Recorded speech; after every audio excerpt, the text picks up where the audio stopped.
Estamos recebendo hoje dois executivos tradicionais da indústria automotiva, executivos experientes. O Henrique Sampaio, já passou pela Caoa, Chery, Volkswagen. O Luiz Cury, Suzuki, Mazda, Changan, enfim. Uma grande história no setor automotivo dos dois aí. Ambos estão unidos aí para uma nova empreitada no mercado brasileiro. Eles estão trazendo uma nova marca chinesa, a Jetour. E eles vão contar para a gente a história da Jetour e o que vocês pretendem fazer com ela aqui no mercado brasileiro. É um prazer receber vocês aqui no Auto Informe Entrevista, que tem o patrocínio da BSS Blindagens. Sejam bem-vindos. Obrigado. Nós que agradecemos aí. O Henrique Sampaio é diretor de marketing e produto da Jetour e o Luiz Cury é consultor executivo.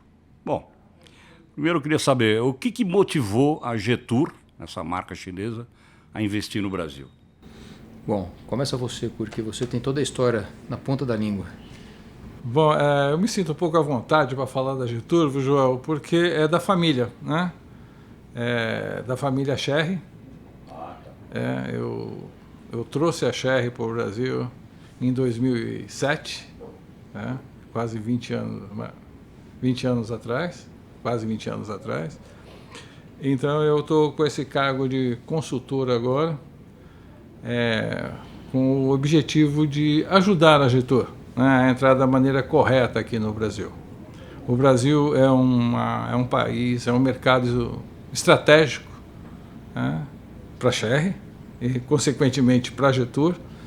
Então, essa foi a decisão de trazer essa marca mais de nicho, uma marca mais de off-road. E o que é entrar de maneira correta no Brasil? Entrar de maneira correta é entrar oferecendo o que o mercado busca, né? Atendendo as expectativas do cliente, não só antes da venda, mas também no pós-venda, após a venda. Né? Vir com um pacote aí que engloba financiamentos mais elaborados, especiais, tá? E um produto que atenda aí a topografia, o mercado brasileiro, que é o caso iminente da Jetour. Você acha que outras montadoras, outras marcas não chegaram de maneira correta no Brasil? Não, então, o grande ativo, né, que eu tenho a oferecer à Jetour, né, são comentar os erros, né, que eu mesmo cometi e que outras cometeram, né, para evitá-los, porque custa muito caro um erro nesse mercado, nesse segmento, né, e mostrar quem está fazendo a coisa certa e o que fizemos de acertado no passado. Qual foi o erro que a Chery cometeu? O erro que a Chery cometeu foi assim, não foi bem um erro, mas foi o pioneirismo. Foi ser as primeiras, foi ser uma das primeiras a vir. Aquela época, ainda em 2007, a procedência china ainda era ainda com uma certa preconceito, era muito difícil você colocar como um produto chinês no mercado, aquela coisa associada a Xing Ling e tudo mais, né? Mas para quem convivia, para quem vivia a China, mesmo há 20 anos atrás, sabia que o futuro era esse, né? Que a tecnologia estava nascendo de maneira assim esplendorosa lá na China. Cury, você acha que está superada essa questão do preconceito com os chineses? Eu acredito que sim. Para quem viveu há 20 anos atrás, né? Quem viu a China há 30 anos atrás, como eu vi, quem vê hoje a China, e mesmo a percepção que eu tenho, né, com pessoas do convívio, trocando ideias, assim, conversas, está totalmente dissipado. Mas em relação ao consumidor, o consumidor está tá completamente aceito. Hoje a China não se faz. E eu não estou falando só de carro, não. Eu estou falando em várias outras frentes, vários outros segmentos onde a China desponta com tecnologia de ponta e avançada. Você falou que a Jetour vem para trabalhar um nicho de mercado. Que nicho é esse? É um nicho que eu convivi por muito tempo, que é o nicho off-road, né? ela tem mais aquela pegada de aventura, de uma experiência de vida, né, automotiva mais completa, mais feliz. Mas, vocês vão atuar num segmento que hoje, de SUV, né? Vocês vão trabalhar só com SUV. Não passa de 100 mil unidades por ano. Isso porque está em crescimento. O que vocês pretendem conquistar nesse mercado tão restrito? Disputar esse mercado, né? A princípio é disputar esse mercado. Esse mercado ele tende a crescer, né? O mercado de SUV há anos atrás não chegava nem perto do que é hoje, mais de 40%. Né? Então a gente quer disputar esse mercado e ter a nossa participação aí. Também começar certo, Joel, como comentei há poucos minutos atrás aí, também é não começar com muita ganância, com muita sede ao pote. Aí, passo a passo, né, vai galgando os degraus assim conforme o crescimento. Não quer muita sede ao pote, mas já promete 6 carros já para o ano que vem? E para você ver como a briga tá feia, mas é assim, né? Essa é a estratégia. É isso mesmo? São 6 carros?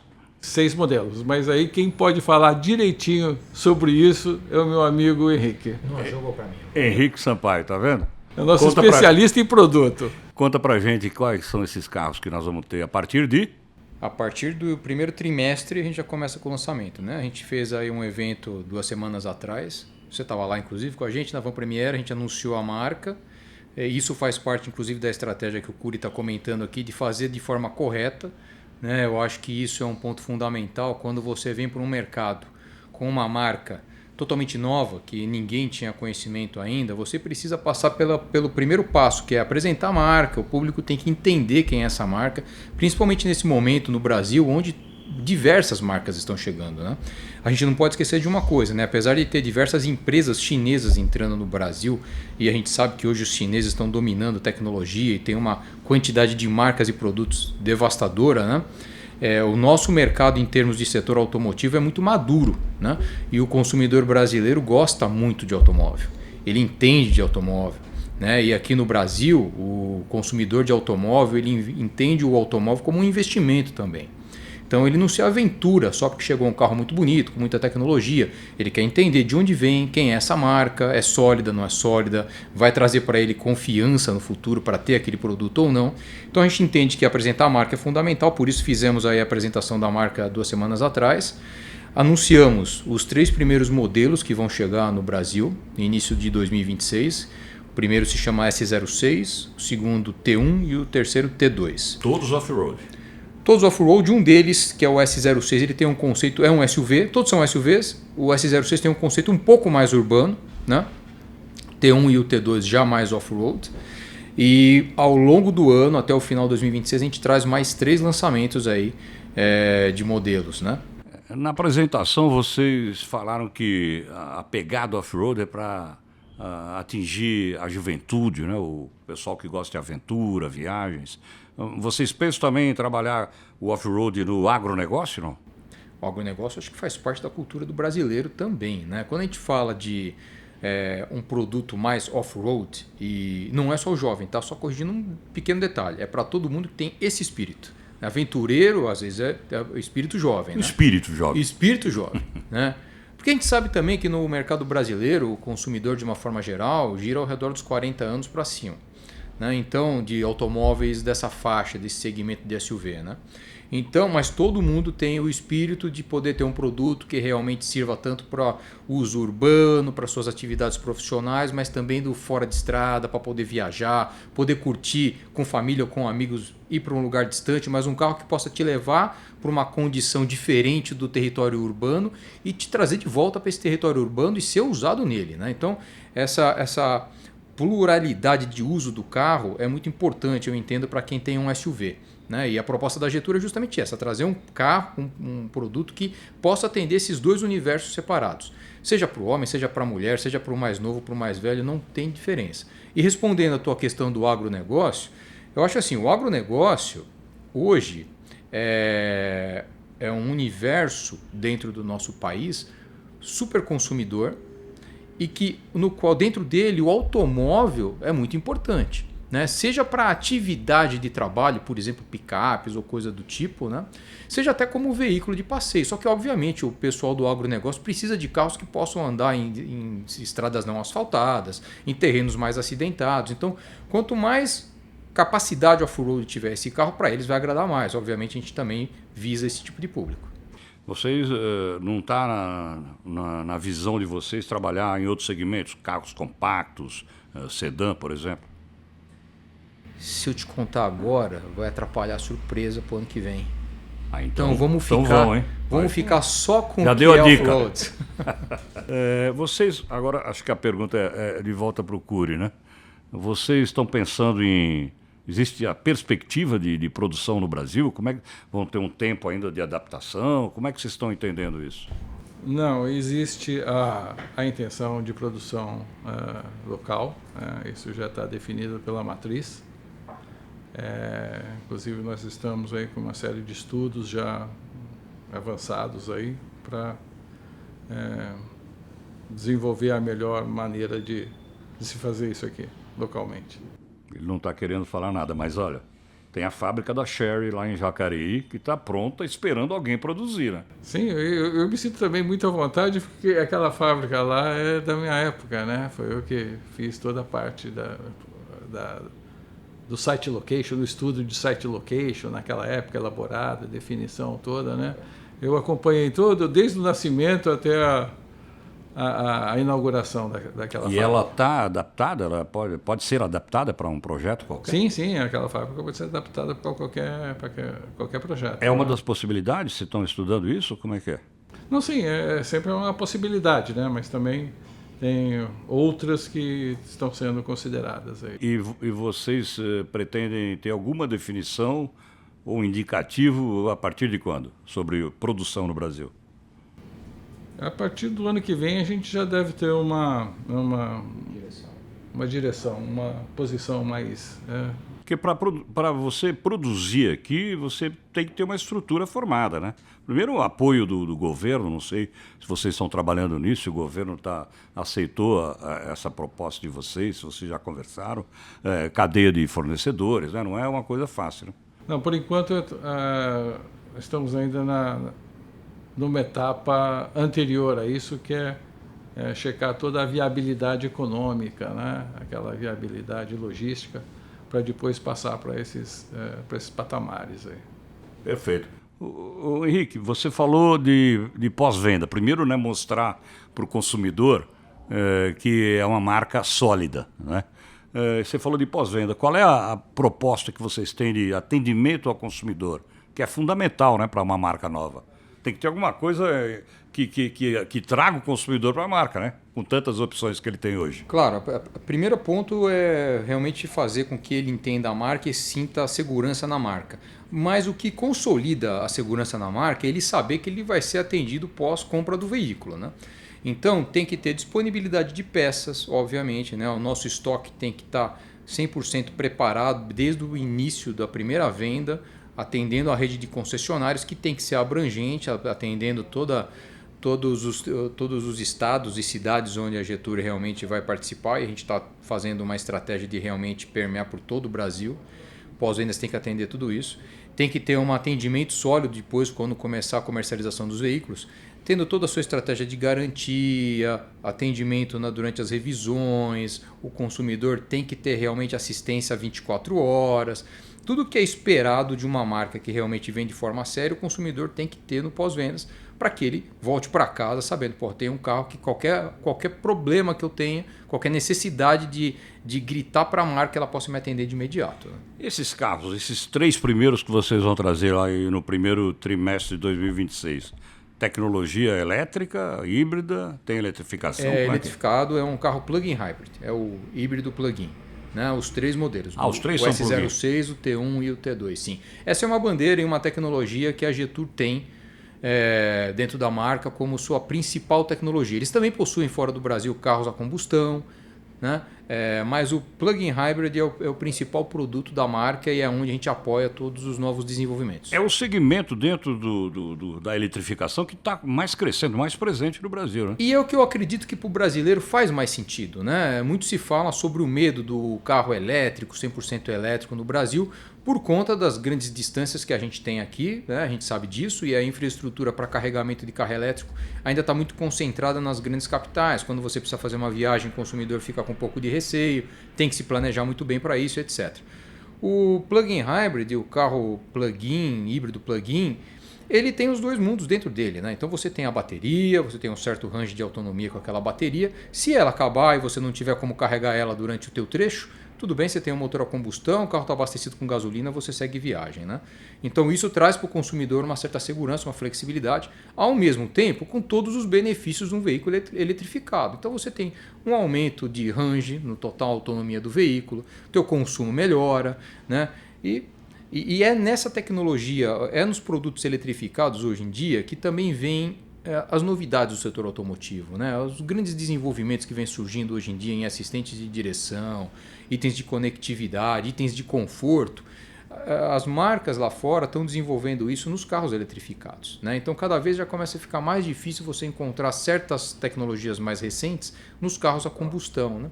Então é um pacote de benefício para o consumidor que eu acho que o plug-in hybrid para o brasileiro é o mais adequado. Os carros chineses chegam com uma alta tecnologia e com preços altamente competitivos, né? Competindo em igualdade de condições com o carro a combustão, que tem muito menos tecnologia. No entanto, a gente percebe que mundialmente, na própria China, os preços já começaram a subir desde da sua inauguração aí há 10 anos do carro elétrico. Eu pergunto, até quando você acha que a China vai conseguir manter essa postura agressiva de preço e de qualidade no mundo? A China ela é muito competitiva nesse aspecto, né? A gente sabe que por mais que tenha aumentado o custo nos últimos anos na China, ela ainda assim, perante outros mercados do mundo, ela é competitiva em custos porque ela tem uma mão de obra mais barata, ela desenvolve tudo dentro do próprio país, né? Os maiores fornecedores automotivos do mundo estão localizados lá dentro da China, desenvolvem dentro da China.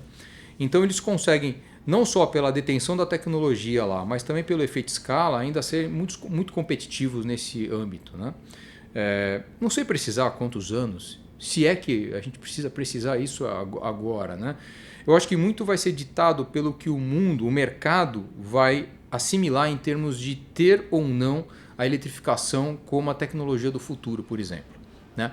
Se realmente o efeito escala, a aplicação de baterias e do powertrain elétrico ao redor do mundo aumentar, nessa proporção que vem aumentando agora, a tendência é que os custos caiam, né? Acho que o consumidor ao redor do mundo vai sofrer uma mudança cultural também, né? Você partir para uma energia limpa causa todo um efeito escala nos países ao redor de onde você consome energia, né? Então isso vai trazer outros impactos econômicos, o que pode favorecer ainda mais o desenvolvimento desse tipo de tecnologia, né?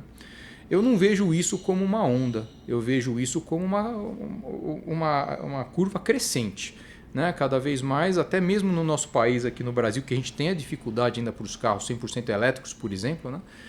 Ainda hoje eu estava conversando com uma pessoa que comentou que um parente comprou um carro elétrico e fez questão de comprar o carro elétrico. A gente até achou estranho, porque é a primeira vez que eu vi recentemente alguém que não considerou o híbrido ou plug-in, né? E a pessoa queria o elétrico porque ela fez as contas, ela chegou à conclusão que no ano o que ela ia gastar em termos de manutenção, custo total, ia ser muito menos do que um carro a combustão. E comprou baseado nisso. E fez todo o planejamento, viu que conseguiu usar o carro e tinha pontos de carregamento, etc. Muito menos manutenção para fazer, comprou o carro. Então assim, a gente vê que cada vez mais o consumidor tendo contato com a tecnologia já começa a se familiarizar, tem um pouco mais de segurança, tem um amigo, parente, o vizinho que comprou, está dando tudo certo, está falando bem e tal. Então é uma bola crescente, uma bola de neve saudável, né? Eu acredito muito que a gente vai ter ainda a China durante muitos anos liderando esse movimento. Muitas das marcas chinesas que estão presentes no Brasil, que chegaram ao Brasil, vieram com operação própria. Vocês, a Getur, é a operação própria da China ou tem algum grupo brasileiro que está tocando aí? 100% operação própria. Acho que não é mais. O Brasil já teve essa fase e com os últimos movimentos, as últimas marcas chegando com operação própria, né? Isso mostra uma infraestrutura mais robusta de implementação das marcas, dos produtos, né? E não acho que vai voltar atrás mais. Não tem mais como ser competitivo se você vier com um grupo, né? É diferente, por exemplo, do que aconteceu entre Caoa e Chery, né? Uma associação, uma joint venture entre duas marcas. Mas simplesmente um grupo trazer uma marca como um importador, vamos dizer assim, né? E distribuidor, eu acho que esse modelo de negócio já não cabe mais hoje em dia perante a competitividade que tem das próprias marcas chinesas dentro do nosso país. O grupo Chery é poderoso na China e tem várias marcas, inclusive no Brasil, né? Tem a Getura agora, mas já tem a Chery, a Caoa, a Omoda, a Geico, que são duas marcas. Você acha que isso é uma experiência que o grupo está fazendo, com a possibilidade de juntar tudo isso futuramente? Experiência no Brasil, você Isso, diz? é. Não, eu acho assim, o grupo Chery, o Curi, que é o professor da Chery, que é muito mais anos que eu, ele me corrige se eu estiver errado. Mas a Chery é uma marca muito grande na China, tem várias marcas dentro dela, né? Um grupo muito grande com várias marcas dentro dela. E a Chery sempre teve, desde anos atrás até agora, como é que eu posso dizer? Ela sempre foi muito voltada também para o mercado de exportação. Ela foi uma das primeiras automotivas chinesas que muito investiu para sair da China e conquistar outros mercados. E, obviamente, ela vai fazer isso com as suas marcas. E cada marca do grupo Chery tem o seu apelo, tem o seu público-alvo, né? Uma mais urbana, outra mais off-road, outra mais elétrica e tal. E, obviamente, elas foram entrando, penetrando nos mercados ao redor do mundo, atendendo o perfil de cada um com a sua marca mais adequada, né? Então ela tem se dado muito bem com isso, né? Então ela realmente tem conquistado bastante muitos mercados ao redor do mundo, porque ela foi uma das pioneiras a sair e penetrar nesses mercados com tecnologias novas, trazendo os produtos diferentes, competitivos de preço, como você mesmo falou há pouco tempo. Então, não quer dizer que na China ela não continue forte, obviamente é só pegar os números, vem crescendo muito dentro do mercado chinês, né? Mas é uma marca que se destacou porque expandiu, foi para fora da China.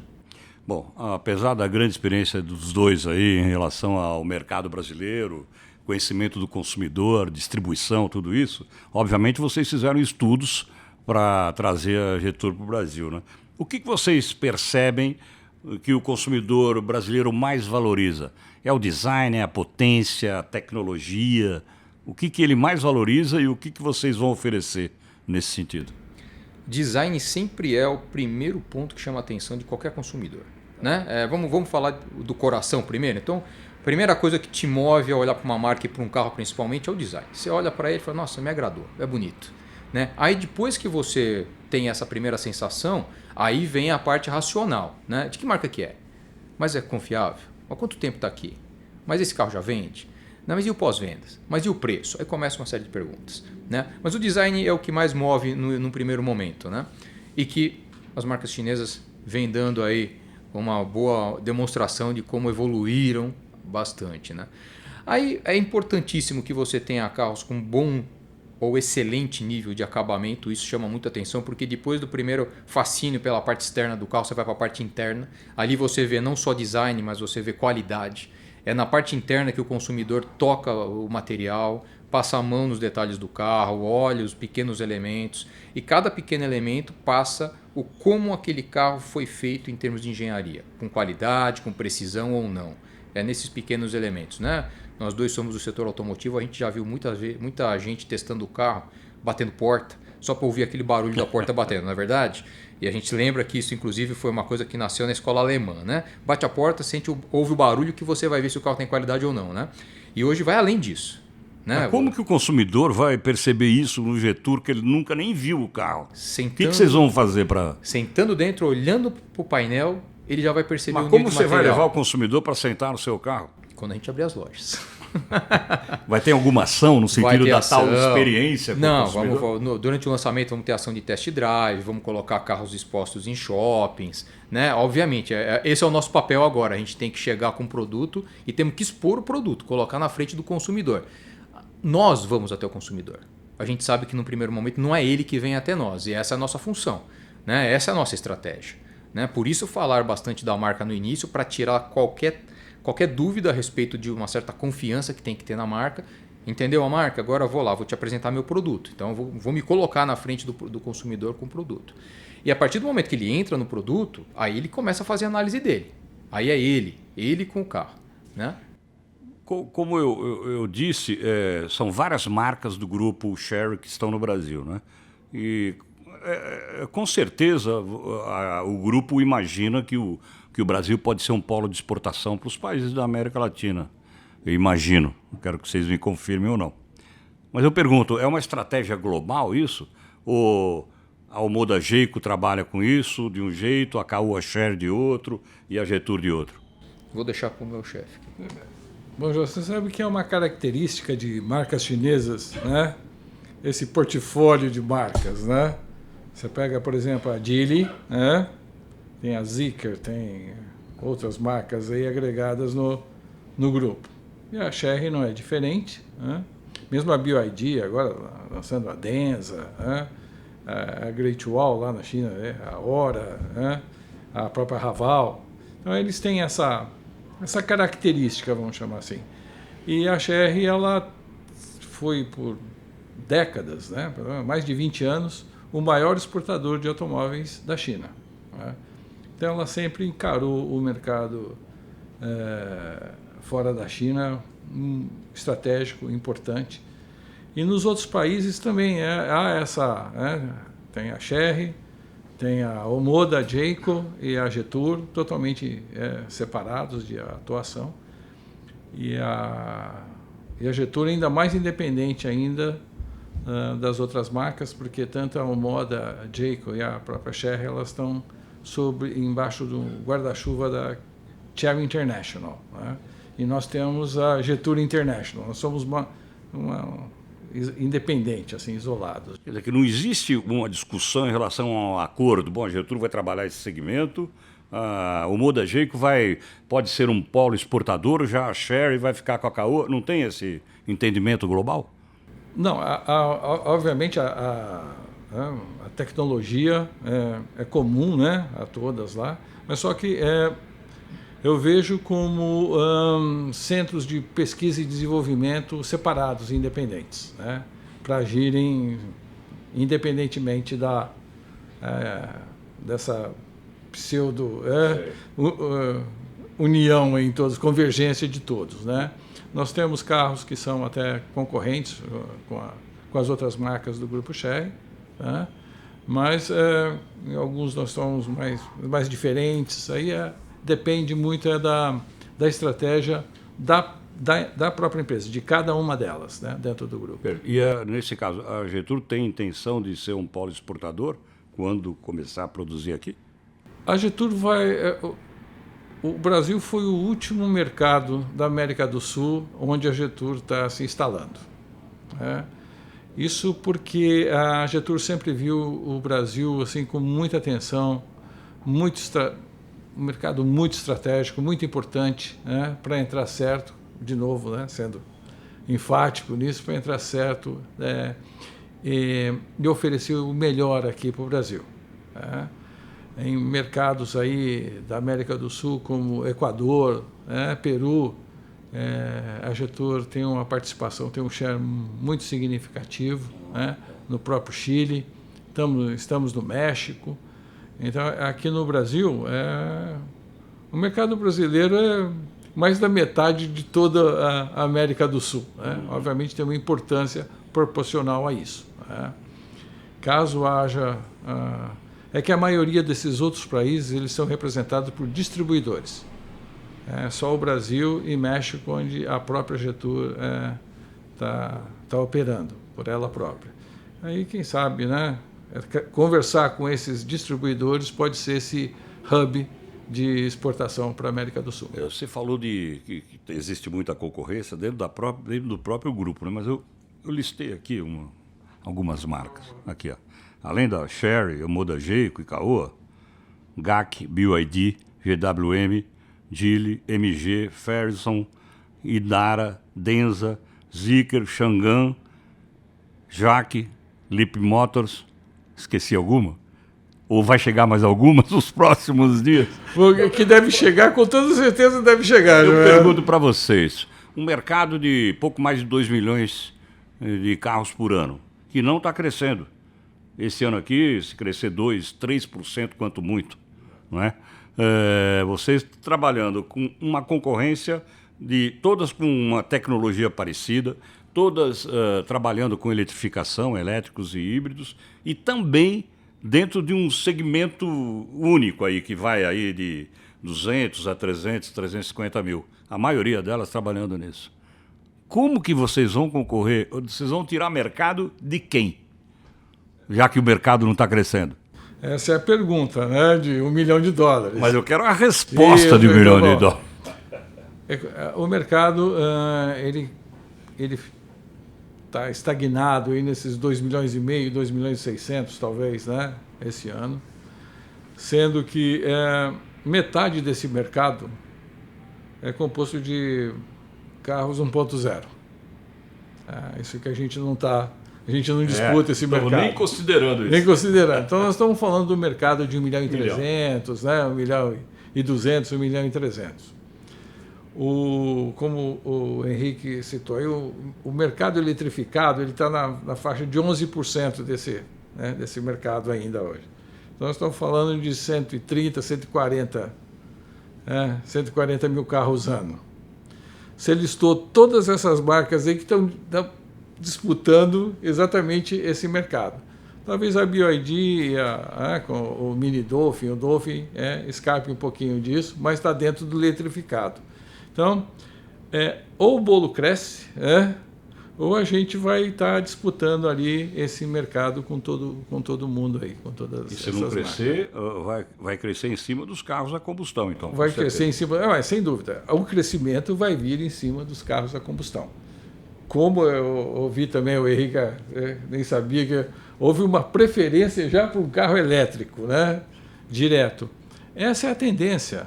O mercado, eu me lembro, quando eu comecei há 30 anos atrás, aí, o mercado brasileiro, né, o share, 85% era composto de 4 marcas só. Né? O resto ficava disputando ali. Hoje você vê que está mais bem distribuído. E isso vai ser uma consequência também de eletrificação e combustão. Né? Esse mercado tende a migrar para isso, porque é uma solução inteligente.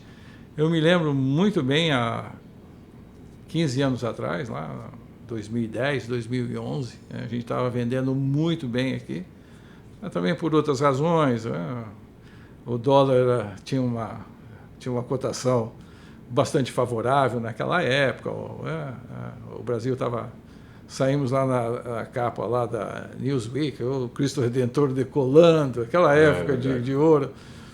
E eu me lembro que um executivo lá da Sherry, que nós temos que lembrar, que também é uma estatal, né? Apesar de ter aberto capital, recentemente aí foi um sucesso, a abertura de capital, a IPO do Grupo Sherry. Né? Queria dar meus parabéns lá a toda a equipe. E que ele foi muito categórico comigo. Ele falou assim, nós não podemos competir com a combustão. Eles estão muito à frente da gente. E, obviamente, ele se referia, né, aos europeus, aos americanos, aos japoneses, né, e até mesmo os coreanos. Ele falou, nós temos que tomar um atalho, nós temos que pegar um caminho diferente. Né? Foi quando eu percebi que realmente isso era uma realidade dentro da China, a eletrificação. Então, essa é uma tendência que vai, não adianta, por N questões, até por questões ambientais, seja lá, essa migração ela é irreversível, Joel. Eu tenho convicção disso e a gente vai tirar um pouquinho disso, e é exatamente baseado nisso que a Getur está aqui firme e forte. E você acha que não haverá uma depuração dessas marcas? Tem mais de 15 marcas hoje. Algumas já chegaram e nem chegaram a Neta, por exemplo, as séries, já saíram do Brasil. Né? Você acha que pode haver uma depuração dessas marcas? Inclusive está havendo uma depuração na própria China. Né? Tem mais de 100 marcas lá, né, disputando. São startups que nascem com aquele propósito. E a gente sabe que esse mercado é um mercado complicado, complexo, ainda mais no Brasil, que o consumidor é extremamente exigente, seletivo. Eu particularmente eu acredito nessa depuração do mercado. Até porque não tem para... 2-1, 2-... Você vê mesmo lá no Chile aquele mundaréu de marcas, né? Aquela coisa bem... mercado mais aberto. Mas não tem mercado para todo mundo, né? É a depuração natural aí, vai ver. Vão sobrar quantas, incluindo a Getur, né? Dessas 15? Não, eu vou sustentar o porquê a Getur segue. Porque, primeiro, pertence a um grande grupo. Pertence a um grupo que tem um dos sócios, o próprio governo da China, com tecnologia própria. Nós temos a nossa tecnologia de motorização, a Chery é bem verticalizada, e com experiência internacional, o maior exportador por mais de 20 anos aí. Então nós temos toda a estrutura, todas as condições de ser uma dessas que vão sobreviver, essa com toda certeza. Henrique Sampaio, o homem de marketing da Getur, me fala, se você tivesse que convencer um consumidor agora, o que você diria para ele para comprar um Getur? Uma frase, uma palavra. Faça a conta. Essa é a frase. É isso? Faça a conta. O quanto você vai gastar versus o que você vai levar, quanto que isso vai custar para você depois que você adquirir o veículo. Fora o impacto da emoção de ver o carro, de chamar a atenção pelo design, aquilo tudo que a gente já falou agora há pouco, conteúdo, features que o carro tem, etc. Faça a conta. O que você vai ter que gastar depois com o carro, seja em combustível, seja ele líquido ou eletricidade, seja no custo de manutenção que você vai ter depois, e o benefício que ele vai te trazer no dia a dia, considerando o carro que é, com o porte que tem e com o nível de conteúdo que vai trazer. Para mim, essa é a grande diferença para o público brasileiro hoje, perante o leque de marcas que eles têm para escolher.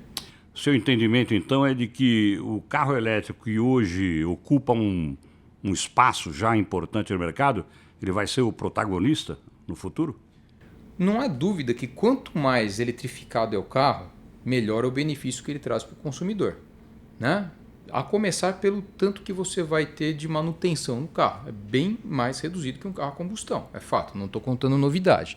É que talvez os consumidores hoje não consigam ver com clareza isso no momento da compra do carro, porque exige planejamento. Você tem que sentar, analisar o que é o universo de gastos com carro a combustão, com carro elétrico, com carro híbrido, e ao longo de quantos anos você vai ter esses gastos com aquele teu produto. Então você tem que sentar e fazer um pouquinho de matemática ali.